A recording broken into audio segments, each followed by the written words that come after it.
पवारांचं एक वक्तव्य समोर येत आहे। येत्या काळात अनेक प्रादेशिक पक्ष काँग्रेसमध्ये विलीन होतील। एका इंग्रजी वृत्तपत्राच्या मुलाखतीत शरद पवारांचं हे वक्तव्य समोर आलेलं आहे। पवारांच्या याच वक्तव्यामुळे आता राजकीय वर्तुळात चर्चेला उधाण आलंय।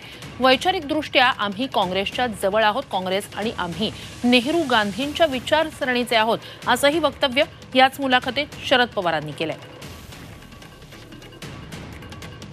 शरद पवारांनी एका इंग्रजी वृत्तपत्राला दिलेल्या मुलाखतीत दोन महत्त्वाची वक्तव्य केलेली आहेत। ती म्हणजे येत्या काळात प्रादेशिक पक्ष काँग्रेसमध्ये विलीन होतील आणि यासोबतच आणखी एक महत्त्वाचं वक्तव्य त्यांनी केलेलं आहे, ते म्हणजे वैचारिकदृष्ट्या आम्ही काँग्रेसच्या जवळ आहोत, काँग्रेस आणि आम्ही नेहरू गांधींच्या विचारसरणीचे आहोत, असं एक वक्तव्य शरद पवारांनी केलेलं आहे।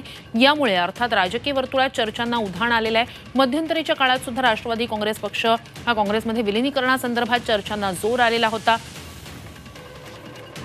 अधिकची माहिती या सगळ्या संदर्भात आपले प्रतिनिधी धनंजय शेळके यांच्याकडून घेऊया। अमृत नोनी गॅस्ट्रिन, अपचन, ऍसिडिटी, गॅस्ट्रबल ह्यापैकी तुम्हाला कुठलाही गॅस्ट्रिक प्रॉब्लेम झाला, उपाय एकच, अमृत नोनी गॅस्ट्रिन। धनंजय, या वक्तव्यांकडे कसं बघायचं? एकीकडे मध्यंतरीच्या काळातल्या राष्ट्रवादीचं काँग्रेसमध्ये विलीनीकरणाच्या चर्चा, या सगळ्याच्या पार्श्वभूमीवर या वक्तव्याकडे कसं बघायचं? श्रुती, एका इंग्रजी वर्तमानपत्राला शरद पवारांनी मुलाखत दिली आहे आणि त्याच्यामध्ये त्यांनी असं म्हटलंय की नजीकच्या भविष्यकाळामध्ये अनेक प्रादेशिक पक्ष हे एकतर काँग्रेसच्या जवळ जातील किंवा काँग्रेसचं नेतृत्व मान्य करतील किंवा काँग्रेसमध्ये विलीनही होऊ शकतात असं म्हटलेलं आहे।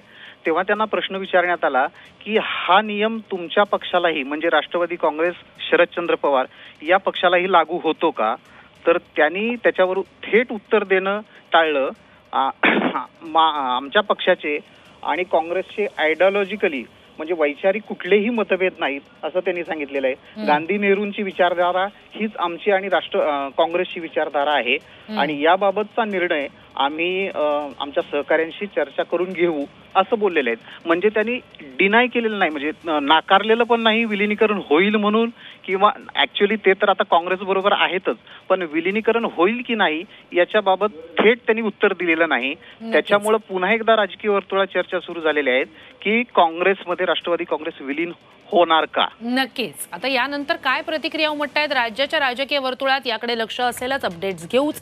तूर्तास धन्यवाद तुम्ही दिलेल्या संपूर्ण माहितीसाठी।